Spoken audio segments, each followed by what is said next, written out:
Hey guys, how's it going? Today we're talking about whether you should go Necrolord.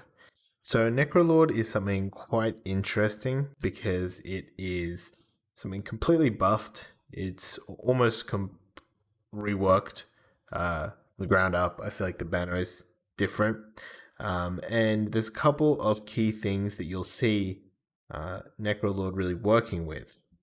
So, to give you a quick rundown of what the ability is, you get 400 mastery, which you get for I think 15 seconds. Might be a bit longer, 20 seconds, 15, one of the two, and your two teammates get it as well if they're nearby. And the second effect is that your speed is increased by 30%, but you can't be slowed below 100% either, sort of similar to Ghost Wolf. So I think the biggest downfall of Necrolord is the cooldown on the banner itself. When you use the banner, it goes on your back, so that's all good now. But having that cooldown does make it really difficult to line up with like your avatar and Colossal Smash sometimes. Your Colossal Smash will almost always be out of sync, and you know, it just doesn't feel too good when you have to hold a Colossal Smash for like 15 seconds, um, or sometimes even longer, or you hold your banner for 2.5 minutes to make sure you have everything lined up. But realistically, on your first go, you can get your banner down too, and you can do insane big damn. So, what do I think it's really good for? Firstly, I think Fleshcraft is insane, especially because you can BM in the starting room. You don't even have to use a BM in the game, and your Fleshcraft coming into the arena is like 24k shield, which is nuts, right? 22k, 23, 24k shield, depending on your like mana and if you have fort and stuff like that. Which out of the gates is pretty crazy. It means you can't really be opened on by Rogue Mage because your effective health, if you're like 40k HP with defensive stance in Necrolord, is somewhere along the lines of being, 60k times like 1.2 because you have a defensive stance on. So your effective health is something like 80k, which most rogue mages can't burst through. Um, or you can run ultimate form and you can use it as a way that you don't get CC'd. So you have another stop to like a mage's poly, a priest MC, fears, stuns, all this kind of stuff. Really, really strong in that sense. Um, I think it's really good in like Ret Warrior and Frosty K Warrior. The reason is that you're essentially amping your teammate to force even more cooldowns, while not necessarily like committing a massive cooldown of your own. To be honest, you could just banner, let your ret wings, and then use your colossal smash afterwards to kind of continue the pressure and sort of be relentless in that manner. I think it works really, really well with Battlelord, which is a new legendary, because you're getting a reset on all your mortal strikes, and because you have so much rage, you're able to mortal strike a lot. You're able to, I guess, ignore pain a lot and keep that damage rolling, keep that pressure going. Um, and that's something interesting. And the game you're seeing right now is just a random game. It's the first game I played as Necrolord, actually, and first game as Battlelord. So you're not going to see me use it very well. I'm not even running Rend here. I think the ability to run Rend with Battlelord is what makes it really strong. What I don't think it's strong in is it's not very good in twos, firstly, because if you think about the ability, right, it buffs three people. So to get the full effectiveness out of now, you want to be getting it onto like more than just one person, and ideally a DPS, because usually when you're bursting, you don't really need heals. That being said, I have used the banner on a Resto Druid and gotten to like I think it was a 75k regrowth on me with the mastery. And there's a couple classes where I think that seem to really benefit off mastery, which is I think Shadow Priests do pretty well off mastery, mages, rep pallies, DKs. You yourself get like an extra 20% damage or something, or maybe 15, 16% damage. And the ability for them not to be able to slow you is big too. You get full uptime, and you mix that with the Battle Lord, you're getting pretty much mortal strikes non-stop, out the wazoo, just being able to keep kind of rotating and using that as much as possible. So in these big cleave comps, when you throw the banner down, you do get an insane amount of damage. But the hard thing to tell is whether that's like value. Like, would you have forced the cooldowns that you're going to force with wings anyway, regardless of if you have the banner or not? You know, so that's the really big question. Um, does a ret wings need an amp to get a kill? You know, um, do these abilities need to be amped because they're probably going to trade cooldowns into them anyway?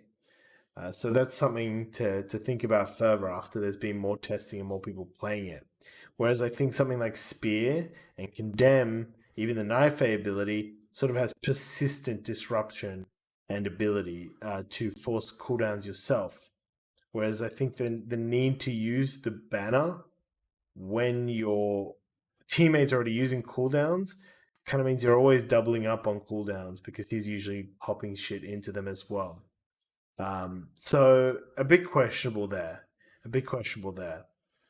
Um, I do think it's okay though, and it does feel pretty good to run it, especially the. I feel like I'm more impressed by Fleshcraft sometimes, just because it's got 3 second cooldown. So even if you want, you could like channel a Fleshcraft and then intervene. You know, so like especially if you guys are dying and you're not the focus target, you know, you can channel a Fleshcraft to get a kick out of the way if you're a healer or you're a caster. Um, you can use it to just generally increase your durability, which is very, very nice. I think it's really interesting to see a new, I guess, way of playing. And I'm definitely going to play it a lot because I really want to see what it's like in threes. I want to pretty much test it in every comp, which you guys are going to see over the next kind of couple of weeks. I'm just going to be kind of doing everything with it and seeing how that goes. But yeah, in terms of comps, I would play with it. Try TSG. Um, try Resto Druid comps as well, because you can actually use the banner defensively and offensively to get massive heals to essentially mean that your healer's regrowths start to do like, you know, lay on hands level non-stop for 15 seconds. I'd also look at trying to find like even Shadow Priests and other classes like that that can benefit off it, because Shadow Priests have quite a powerful mastery. Any class that benefits highly off mastery will enjoy this. I think the way to play it though might even be to stagger things like, you know, the wings on one go to force cooldowns, and then doing a banner, seraphim, sort of rec go, and then you force even more cooldowns. So every go you have an insanely big go instead of doing one huge go every 2 minutes, if that makes sense. Because you could amp the wings, but usually the wings themselves forces the team to peel. So kind of questionable there about whether it's worth doing or not. But we're gonna see if that's the play very soon. So yeah, a lot of questions still unanswered.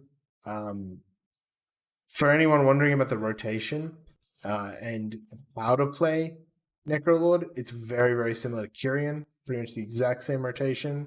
We're going to talk a little bit about the Battle Lord rotation very soon. And yeah, we'll kind of, I feel like Necrolord and Battle Lord are like in this realm where we don't know if they're good yet.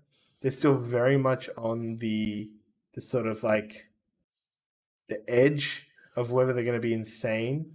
Um, and I feel like it's going to take someone like a Smexin, Magnus, these types of like rank 1 warrior players to go experiment with with it a whole bunch and work out the optimal way to play it.